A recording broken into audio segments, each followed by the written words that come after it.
Hello everyone. जैसे कि आपको पता है कि हमारा क्लास 9th के चैप्टर 3 से जो टॉपिक चल रहा है वो लॉ ऑफ केमिकल कम्बिनेशन चल रहा है। और मैंने आपको लॉ ऑफ केमिकल कम्बिनेशन में चार लॉ बताए थे। चार law of chemical, law of conversion of mass, law of constant proportion, law of reciprocal proportion and law of multiple proportion. तो उसी चीज में आपको बताया भी था कि आपके जो सिलेबस में है वो दो लॉ है केवल, law of constant proportion and law of conservation of mass. Last class में हमने लॉ ऑफ केमिकल कॉम्बिनेशन पढ़ा था। तो आज हम स्टार्ट करेंगे law of constant proportion.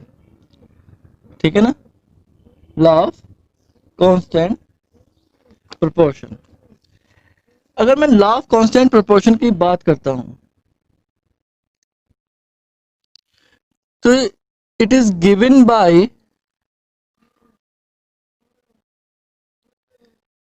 Joseph L Proust, PROUST। Joseph L Proust ने दिया था इन्हें इसे इन 1799। 1799 में जोसेफ एल प्राउस्ट ने दिया था, जो एक फ्रेंच साइंटिस्ट थे। ओके, तो ये जो लॉ है ये आपको बताता क्या है? अगर मैं बात करता हूं, according to this law, according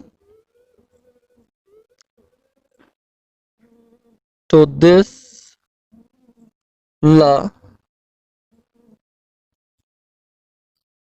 ये कहता है कि a pure chemical compound, a pure chemical compound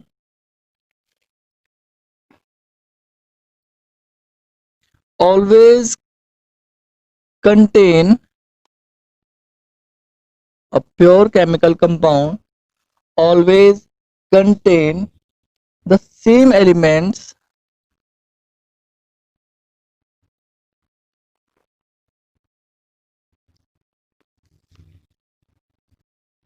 combined together in the same proportional of mass, in the same proportional of mass, while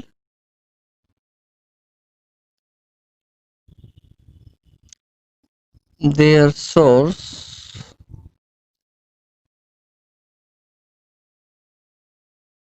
while any source कर लेते हैं, while any source।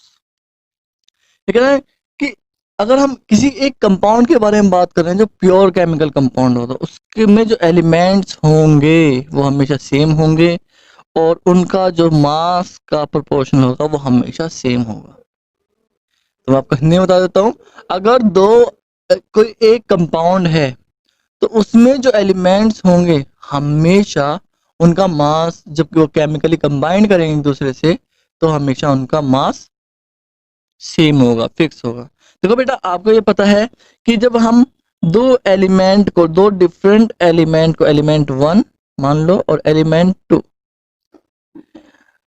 को जब आपस में इंटरेक्ट कराते हैं तो हमें कंपाउंड मिलता है। यस, तो ये ला क्या कहता है कि अगर ये कंपाउंड प्योर है, अगर ये कंपाउंड प्योर है तो इसमें जो एलिमेंट है ये हमेशा सेम रहेंगे और इनका जो मास है, इनका जो मास है वो भी हमेशा फिक्स होगा, डेफिनेट होगा, कांस्टेंट होगा। यानी ये कंपाउंड हमेशा इन दोनों के कांस्टेंट प्रोपोर्शनल ऑफ मास से मिलेगा। इनका जुड़ने का जो मास होगा वो हमेशा कांस्टेंट होगा। एग्जांपल के फॉर्म में अगर हम बात करते हैं, हमें पता है कि हाइड्रोजन एंड ऑक्सीजन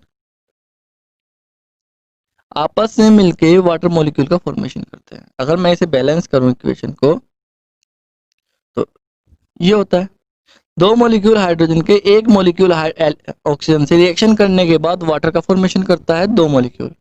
अगर मैं इस सब को दो से डिवाइड कर दूं तो इसका मतलब हुआ कि हाइड्रोजन का एक मॉलिक्यूल ऑक्सीजन के हाफ मॉलिक्यूल से रिएक्शन करता है और एक मॉलिक्यूल वाटर का फॉर्मेशन करता है। यस। अब हम इनका मास देख लेते हैं। हाइड्रोजन का जो मास होता है, हाइड्रोजन का एक एटम का जो मास होता है वो एक होता है। हाइड्रोजन के एक एटम का मास एक होता है, तो दो एटम का मास कितना हुआ? दो।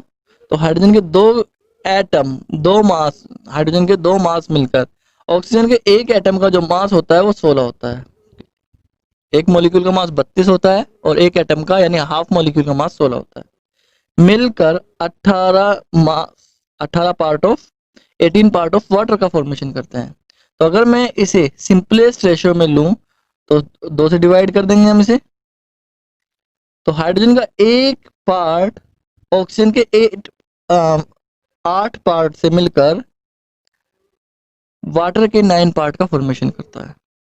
तो यानी हाइड्रोजन ऑक्सीजन का जो मास, रिएक्शन करने का जो मास होगा हमेशा वो 1:8 होगा। यानी hydrogen 1 gram hydrogen 8 gram oxygen से हमेशा रिएक्शन करेगी।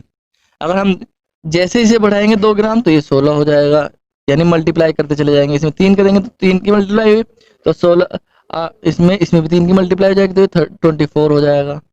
ऐसे ही अगर इसे 4 बढ़ाएंगे तो ये 32 हो जाएगा। यानी इसका 1 ग्राम इसके 8 ग्राम से, 2 ग्राम 16 से, 3 ग्राम 24 से, 4 ग्राम 32 ग्राम से रिएक्शन करेगा। ये चीज क्लियर है?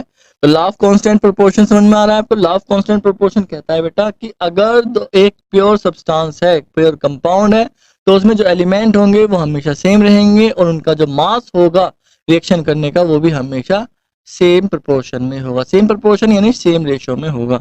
जैसे कि मैंने आपको हाइड्रोजन ऑक्सीजन का एग्जाम्पल लिया। चलो एक और एग्जाम्पल लेकर चलते हैं। एक और एग्जाम्पल ले लेते हैं हम।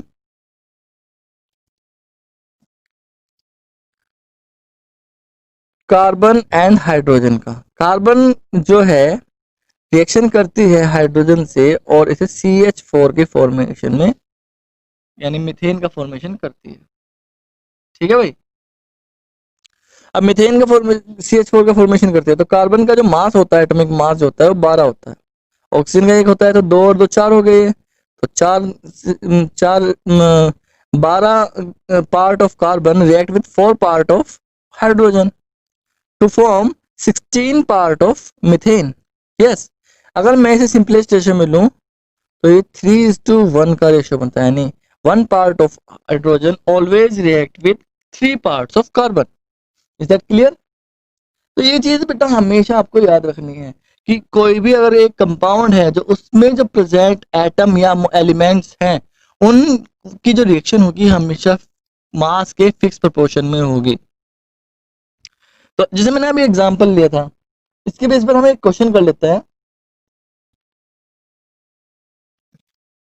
एक क्वेश्चन है बेटा,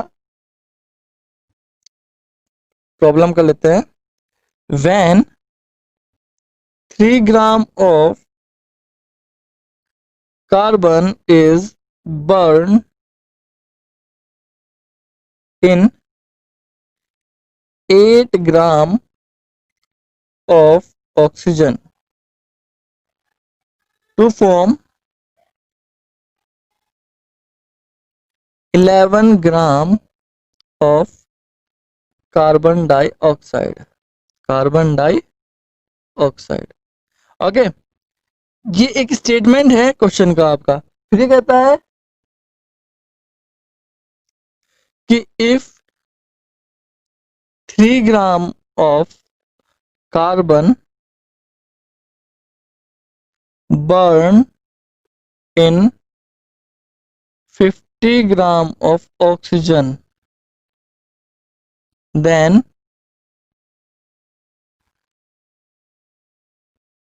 what mass of carbon dioxide, CO2 लिख रहा हूं मैं, is produced।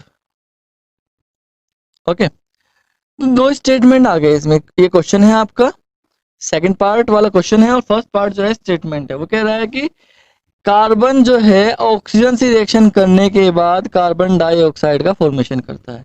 और ये कार्बन कितना था? 3 ग्राम कार्बन था। कितने ऑक्सीजन से? 8 ग्राम ऑक्सीजन से 11 ग्राम कार्बन डाइऑक्साइड है। ये कहता है कि ये इट इज अ स्टेटमेंट, ये एक्सपेरिमेंटल वैल्यू है कि 3 ग्राम कार्बन हमेशा 8 ग्राम ऑक्सीजन से रिएक्शन करके 11 ग्राम कार्बन डाइऑक्साइड बनाएगा। फिर इसने क्या कहा कि 3 ग्राम कार्बन जो है 50 ग्राम ऑक्सीजन के साथ रिएक्शन ऑक्सीजन में जले तो कितने कार्बन डाइऑक्साइड जो बनेगी वो कितने ग्राम बनेगी। यस, तो बेटा देखो सीधी बात ये है कि मैंने अभी कहा था कांस्टेंट प्रोपोर्शन का मतलब क्या है कि अगर ये फिक्स है तो ये भी फिक्स है, अगर ए फिक्स है तो बी भी फिक्स होगा। तो यहाँ पर 3 ग्राम फिक्स था, उसने 50 ग्राम लिए हैं, वो कितने भी हो उससे हमें कोई फर्क नहीं पड़ता। कार्बन के 3 ग्राम हमेशा ऑक्सीजन के 8 ग्राम से ही रिएक्शन करेंगे। समझ में आ रही बात आपको? समझ बात? यानी 3 ग्राम ऑफ कार्बन लिख देते हैं, 3 gram of carbon always react with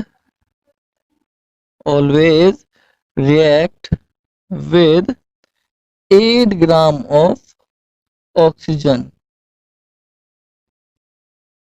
no matter, एक और लाइन लिख देता हूं मैं, no matter how much oxygen will taken।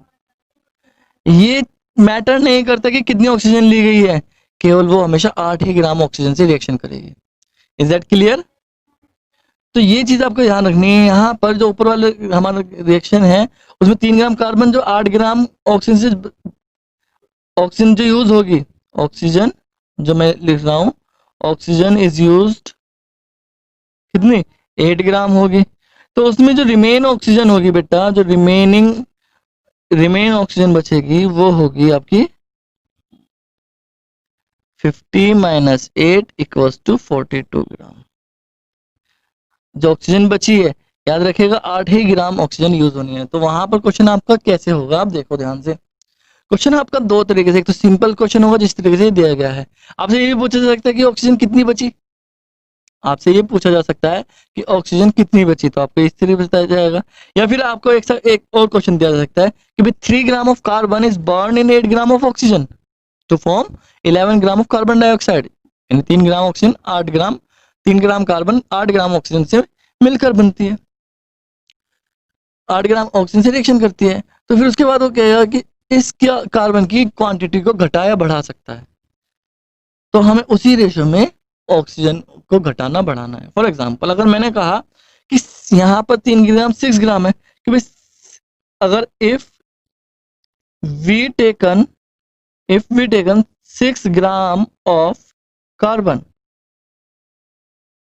Then oxygen, how much oxygen is used, oxygen की क्वांटिटी कितनी होगी। तो हम कैसे करेंगे, 3 gram of carbon react with 8 gram of oxygen, yes, and 6 gram of carbon, how much,